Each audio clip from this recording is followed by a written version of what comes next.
Alright, I'm Lily Mae sitting here with Kalenna, Diddy Dirty Money. What's up? And people, they have no clue about a lot of the work you did prior to the group. So right. Tell us.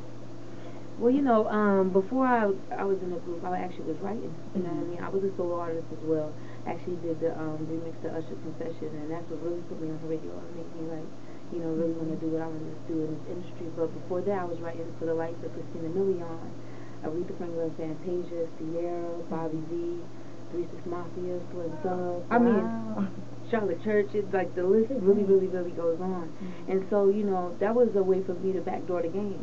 Being a brown skinned sister like myself. I know. And just being sick as well. It was one of those things where I kept running across somebody telling me, you don't look industry. You're not beautiful enough, or you're too thick, or you're too brown. So I was like, you know what? I might as well be a CEO. And, really handle my business and backdoor the game and make some checks in my sleep. Right. And I did that by writing for other artists.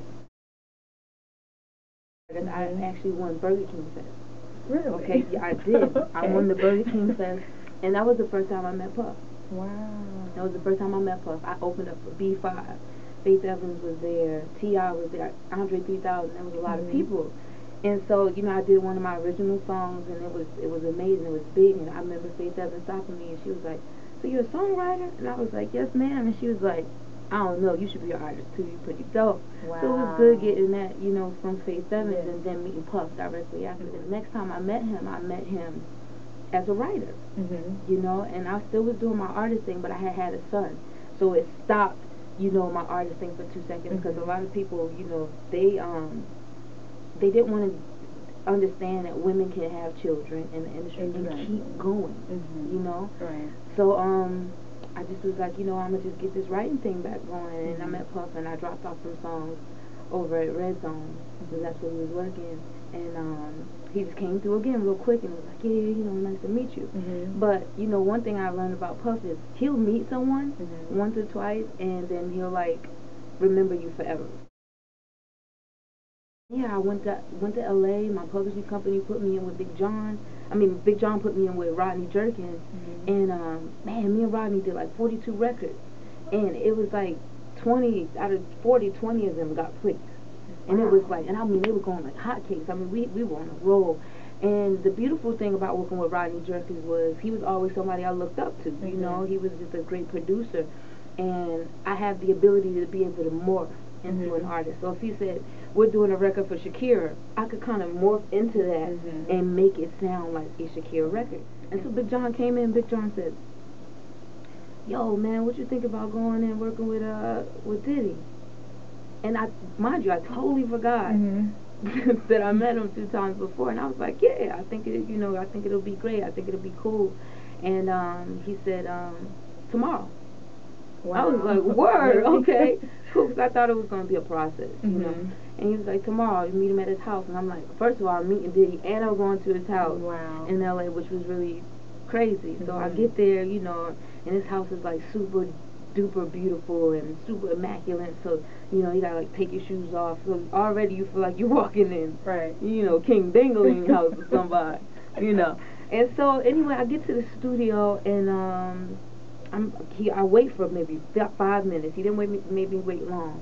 And as soon as he came in, he just started dancing. He was jigging. And I'm over there like, I know, yo, this track is crazy. So that's how we greet each other. Wow. Like, yo, this track crazy, son. Oh, my God. So I'm just going crazy, going on back and forth.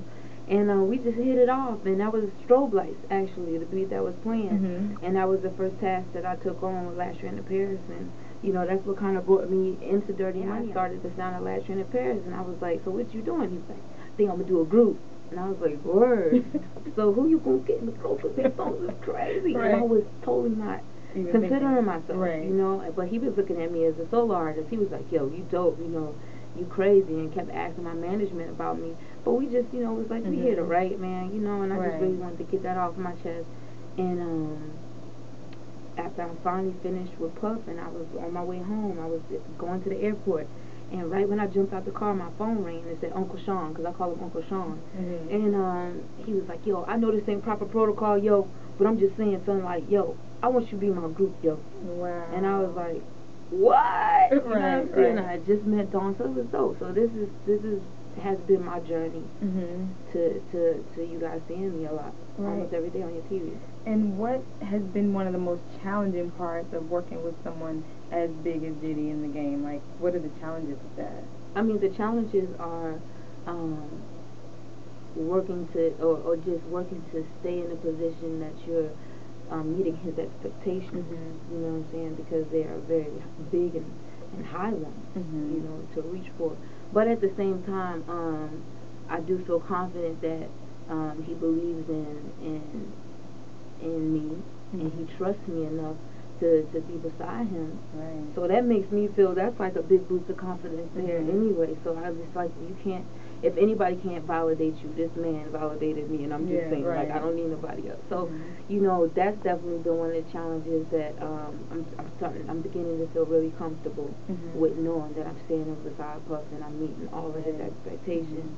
And I guess I would want to say, like, you know, when you're in a group with a girl who's been on, you know, reality TV, and everybody knows her from, you know, white, black to whatever culture, you know, and then being in a group with Diddy, it has been challenging to kind of push through a little, but at the same time, I think that it's one heart at a time for me, you know, and I think that people are starting to get it, you know, and they're like, okay, the girl clean in the group, you know, because, you know, being the new girl is almost like a gift and a curse, because you got a clean slate, but the curse is almost like, well, that's just the new girl anyway. What's up with, you know? But you know, I always say they'll figure it out. Right. And you guys have toured and performed some everywhere. What's been one of your most memorable moments in promoting this album? I would want to say my show in Glasgow in Scotland, and it was actually very touching because I had just lost my grandmother, and we were actually performing some of the Dirty Money songs, and we were helping Puff do a medley of songs that he has a million of them, so we were helping him do a medley of Bad Boy songs. And when we got to Missing You, I mean, aside from the people already screaming and going crazy for Dirty Money and us not having an album out yet, that was big, and them just going ham over it. When Missing You came, and I just broke down on stage, and I'm singing and I'm crying because I'm like, I miss my grandmother so much, and I think that was the first time that I really understood what Missing You was.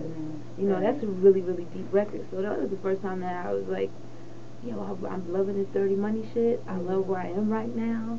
This is like the biggest moment, and that has been one of the biggest memories for me. And how challenging is it to, you know, have such an aggressive career and then have a son? How do you balance that? Well, I was just asked that question today. I use him as my inspiration every day. That sometimes I feel like I want to quit, or you know, it gets hard and I just want to sleep, or I feel like I'm at a loss for words. I think about him and his future. And from the time my son was 6 weeks old, we were in the studio.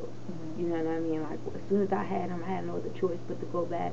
And I felt like this was a way that I was going to make sure that he could go to the best school, and he was going to get a proper education, and he could learn different languages at will, and he could travel the world, you know, and see different things. Because I did, you know, it is hard being away from my son because I'm really a mom. You know, I care when he's sick. You know, I care, you know, about him going to school. I care about, you know, what time he goes to sleep, what he's been eating. You know, I care about those things. I care about what he's watching on TV. You know, even some of the songs that he listens to, I care. And so I think that he's still young.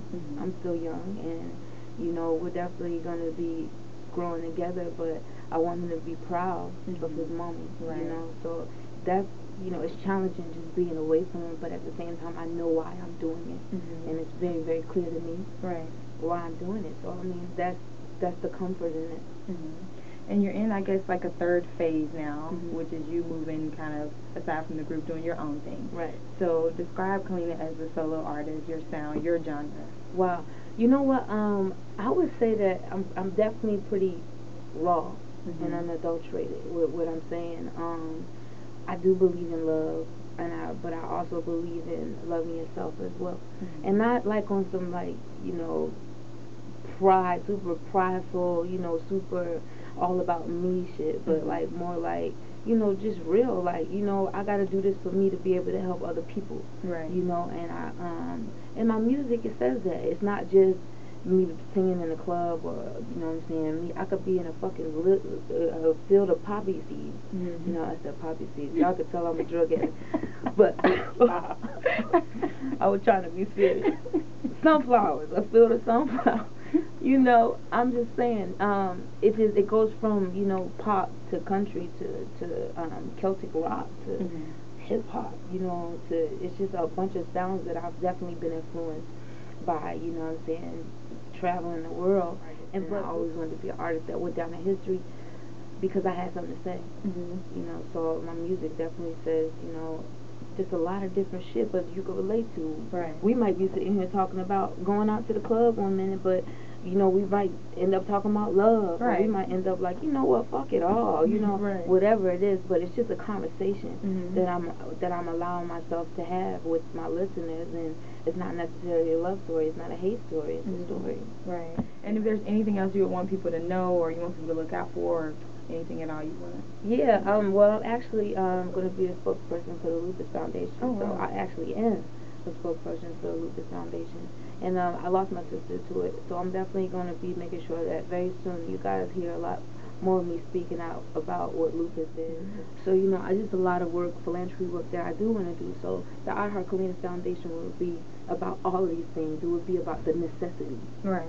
You know, what's necessary, you know, to live. And, you know, I just feel like giving back should be a biological change of the human body. Right. That should be something that you just do. Right. And you know? So many people don't. And they don't. Because you get caught up in your life, day to day, right? I mean, yeah, you know. And so if I could give it back 78% of everything that I have, I would. You know what I'm saying?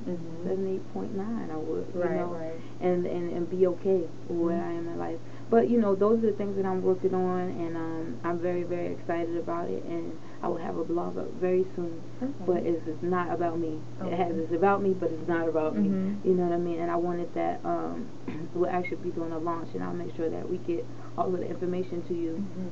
But I definitely wanted to make sure that it wasn't a blog site that you go to and you just see me everywhere. And, you know, you see me brushing my teeth. Like, I wouldn't want to see that shit for real. Maybe like one time, you know, but I wanted it to be like positive news almost about religion and entertainment and traveling and God and maybe a little bit of me.